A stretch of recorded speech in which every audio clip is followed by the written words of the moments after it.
I'm here, bitches! And I brought favors for everybody! Hello, YouTube! This is Flash and Ocean here, and it is finally time! Season 7 of My Little Pony Friendship is Magic. And I am super hyped to watch the season premiere, but I am delaying myself because I really want to put out a predictions sort of video. And I also do want to talk about Season 6 a little bit.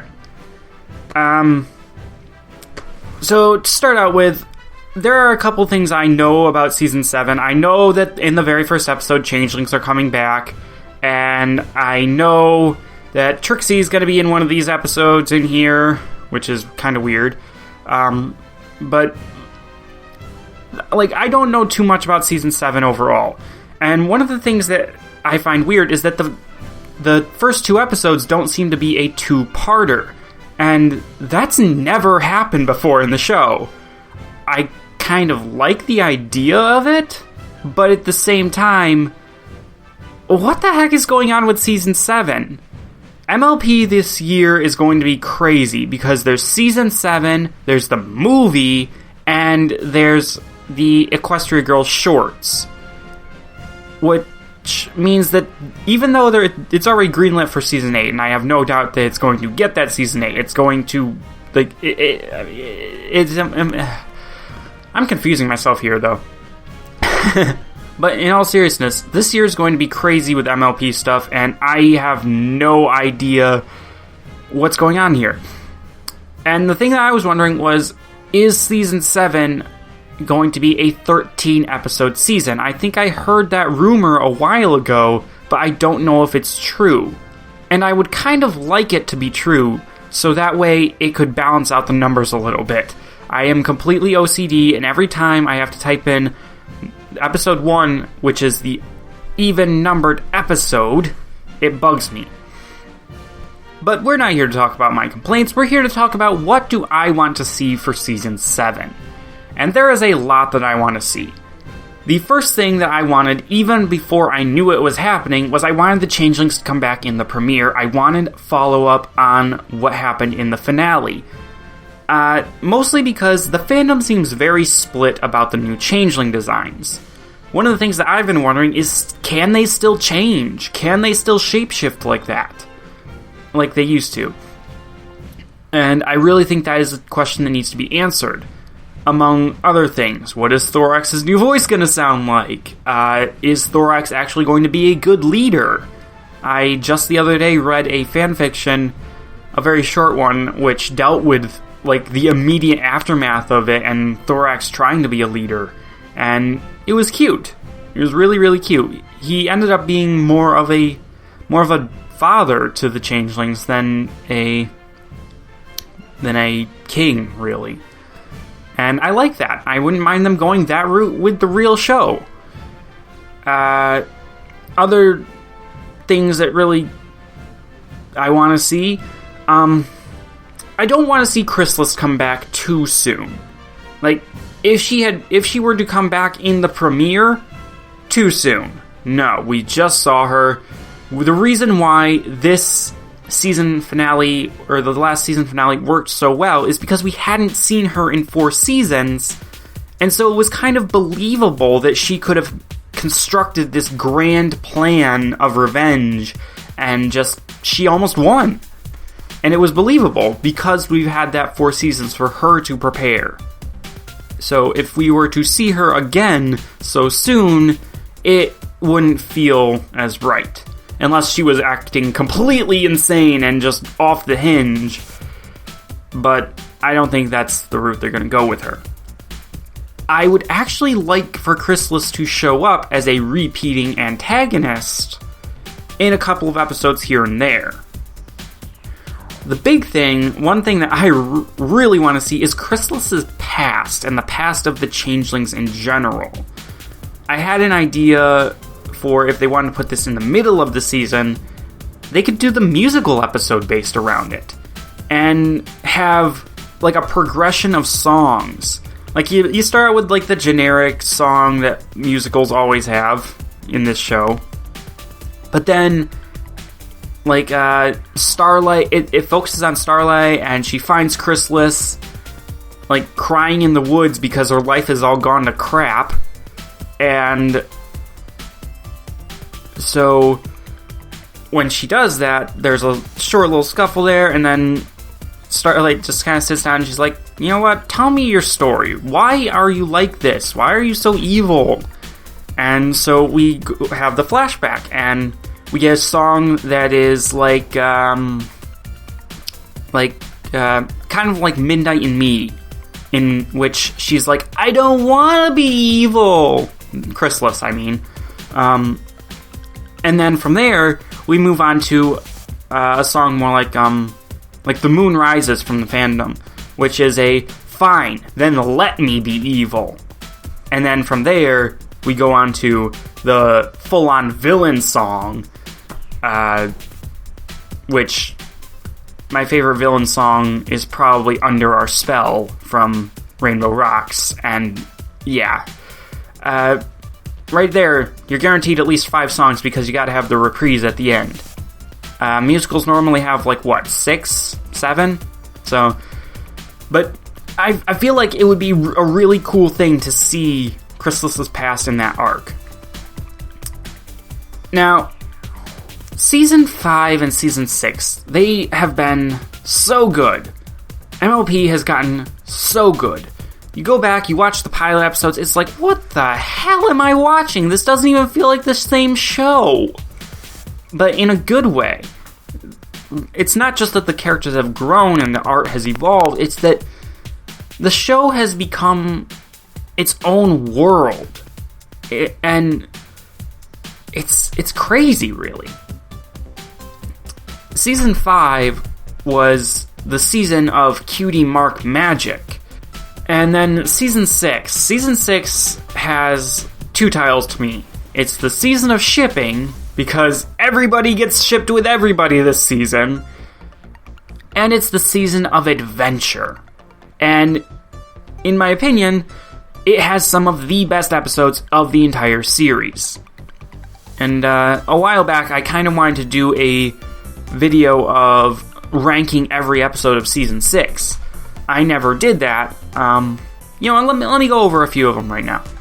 So, the worst episodes of Season 6 are still good episodes. It's just that there are so many good episodes in Season 6, and so many episodes that are so much better than the others. The worst episode of Season 6 to me, and you're probably going to say, what the heck is he thinking on all 3 of these? But the worst one to me is Flutterbrudder. And that is simply because I don't like Zephyr Breeze. I didn't like him when I first watched it because he hit a little too close to home with me. And since then, I have moved on quite a bit, but he still rubs me the wrong way in that at the end of the episode, even though he has learned something, it still feels like he hasn't because he stays in the same position. If they'd ended it with him graduating, or if they'd gone on to show that he has a job now, but they didn't do that. They left him at his parents' house. Boo. Whatever. The second one is Pony Point of View. And yeah, I know a lot of people are going to be upset about that one, because a lot of people really like that one. I like it up to the point where Twilight starts drawing on the blackboard, and she's like, I have this all figured out. It's like, no. Every time I get to that point, I just want to punch myself in the face, because the solution that she comes up with, while correct, in the sense that it's the correct one in the show universe, to me, it's just the wrong lesson for the episode. It was perfectly set up to give us the lesson that everyone is to blame. That if you have more than one person in a mess, they are all responsible for making that mess. And they all need to take the responsibility and clean it up. Instead, we got a little quick, you just need to work on your communication skills. And a monster that was responsible for it all. and we never actually even got to see what the real events were.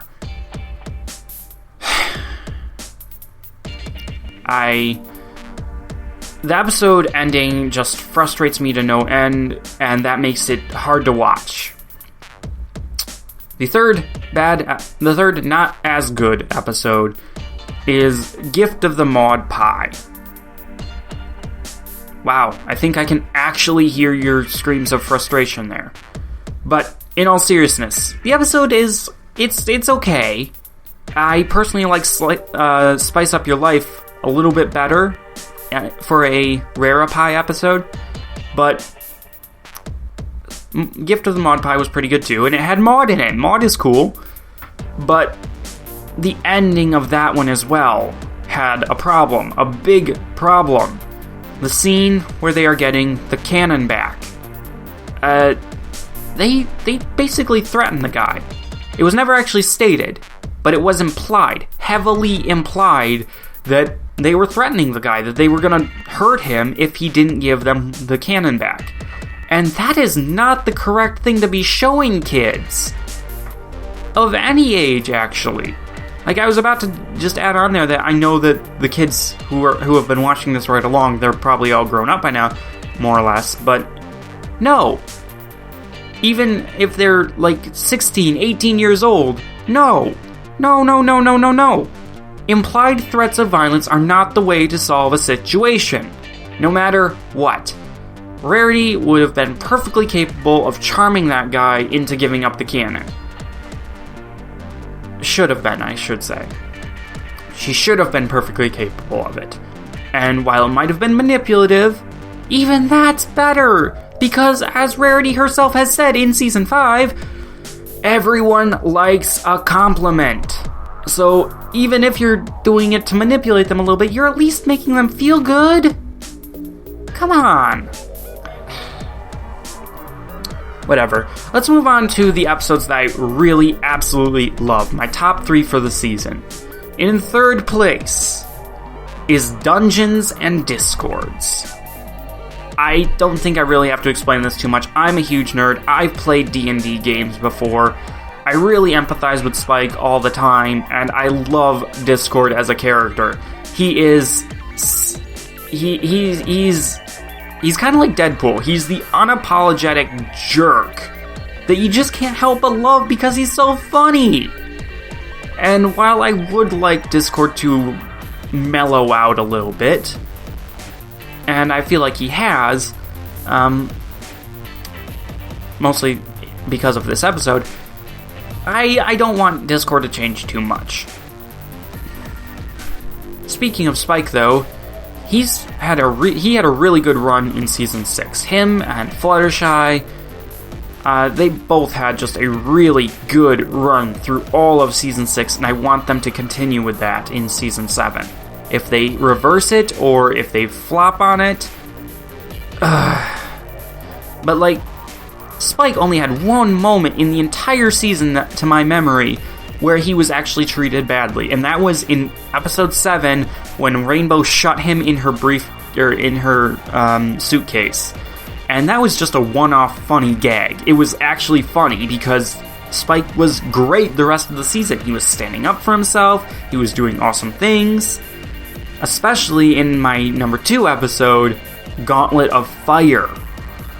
That is my number 2 episode, and that is such a close call. Ember is, like, I'm head over heels for Pinkie Pie, but Ember is a pretty good waifu here, alright? And while I don't ship her with Spike, I still think she is totally awesome, badass, and I want to see more of her in Season 7, preferably. I could do without seeing more of Garble, unless he's being humiliated again, because he is one person who really earns that butt monkey status. But... whatever. So, my number 1 episode, and I think this is pretty predictable here, is Heartswarming Tale. Or A Heartswarming Tale, whatever. The Christmas Carol parody. The musical episode. Boom! Mind blown here.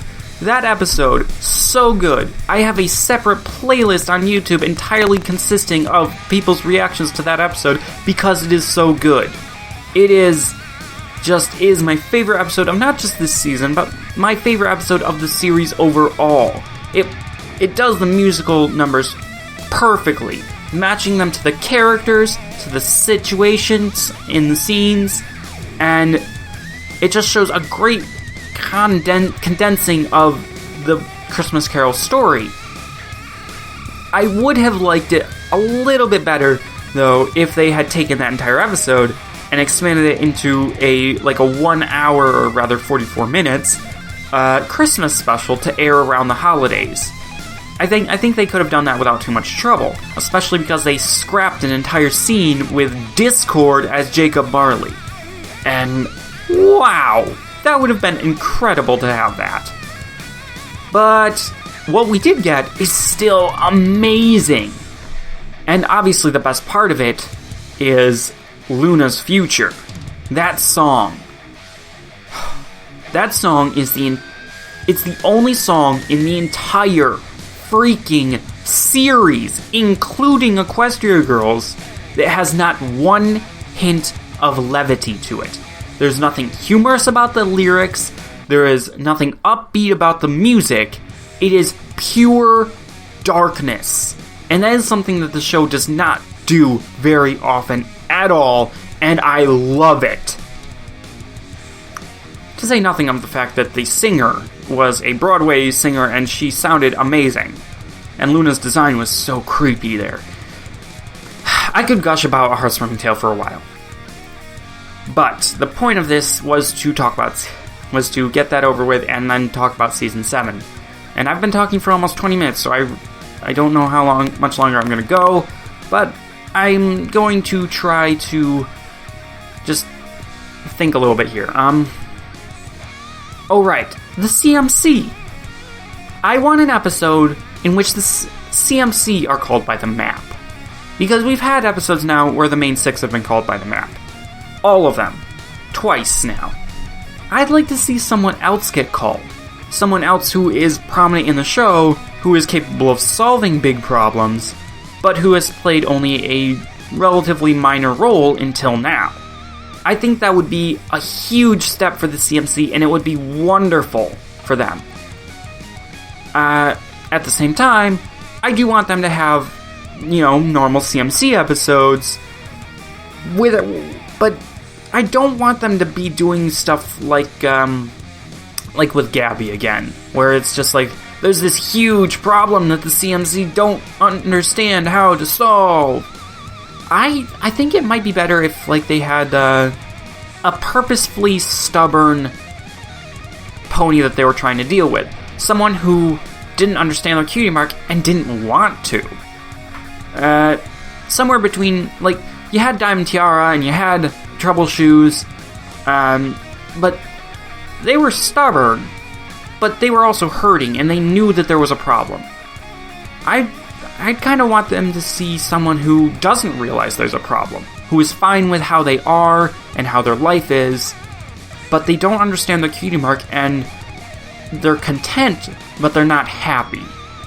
I'd also like to see a follow-up with Diamond Tiara. I feel like that's something that she hasn't gotten that she really needs. Aside from that background cameo in On Your Marks, we haven't seen Diamond Tiara since she was reformed. And I feel that's a huge missed opportunity right there. Same with Silver Spoon, really. Because she's, you gotta show her reconciling with Diamond Tiara, right? No. All we got was that quick moment in the montage in episode 18. So what have I mentioned? More Diamond Tiara, more Spike being awesome, more of Ember, more of the Changelings, more of Chrysalis, but later on in the season, not right away. How about an episode centering around Cadence and Shining Armor not being a perfect couple? That would be a great one. Pretty much any episode that brings back a secondary character. Cheese Sandwich, Iron Will, Countess Coloratura. I wouldn't not mind Lena Hall coming back and voicing that character. She doesn't even really have to sing if she doesn't want to. Like, I just want to have Rara and AJ hanging out. They're cute. That is definitely a ship I could support. So earlier I mentioned Starlight. And Starlight has been a divisive character since her reformation. Some people like that we're getting basically a Sunset Shimmer character in the actual show. Some people hate that we're getting a Sunset Shimmer character who is not Sunset Shimmer in the show. I feel like throughout Season 6, Starlight won a lot of people over. However, I still... it feels like there's still a lot of people who are either on the fence or who feel that Starlight has not yet lived up to her potential as a character. And while I do like Starlight, I also feel that she has a lot of stuff that she still needs to do. Mostly, and this is something that I've heard a lot of analysts talk about, is that Starlight has never really had interaction with the other ponies in a casual way. It's always been through a montage or a musical number. We've never seen her just talking to them, just being herself, which sucks. My other thing was that for a while I couldn't figure Starlight out. I couldn't understand her as a character. And I only realized this when I went to write a short little fanfiction about her, and I realized I have no idea how to write Starlight. I thought I would, but I don't. And I went ahead and wrote the fanfiction anyways, and it was not my best work. But afterwards, after I wrote it, and after I realized what had gone wrong, I was like, well, okay, well, what is Starlight? Like, what's her personality? How would she act? And I racked my brain trying to figure this out, and it finally came to me that Starlight is, number one, she's very complex. She has a lot going on. But number two, Starlight hasn't changed as much as the show would like us to think. See, here's the first part. Starlight, if you're trying to understand her personality, whenever she encounters something new, her default attitude is to step back, distance herself from the ponies around her because she has social anxiety, and then calmly, logically solve the problem without taking into account emotions and everything. And yeah, that's bad. That is very, very bad to do. And even then, when things go wrong, Starlight never takes the blame onto herself in new situations. If it is a situation she has encountered before and she's making the same mistake again, she usually seems to understand afterwards, like, oh, I screwed up and here's why. She'll then work to correct it on her own without really going through every other person. That's kind of what happened in the finale. Starlight knew how she screwed up. She just had to motivate herself, or get motivated rather, to fix it herself. And we see in every little thing she does how it can go wrong. But that's beside the point. The other parts of Starlight's personality. She takes shortcuts. She takes the logical solution, the quick fix, the thing that might have problems down the road that she doesn't think about. That's not good either. And that is not something that has been changed. In some situations, it makes her, yes, a natural leader, and that is good. In other situations, it makes her a huge problem when she causes magical disasters. Bad. Very bad. And the final thing that I'm remembering at the moment for Starlight is that she has a victim attitude. And that wasn't the wording I was originally thinking of, but it works. She always sees herself as the victim. Look at what happened with Sunburst. When Sunburst moved away and she never contacted him, did she ever accept any blame on herself? No, she blamed Sunburst for it. She blamed Cutie Marks for it because she couldn't take her anger out on Sunburst, and she went completely and absolutely crazy and formed a cult. Oh, and then when Twilight and her friends came along and broke up that cult, did Starlight blame herself for being evil? Did she blame herself for screwing things up? No, she blamed Twilight and her friends for coming into the village. And you can see this pattern repeated in every new experience that she has.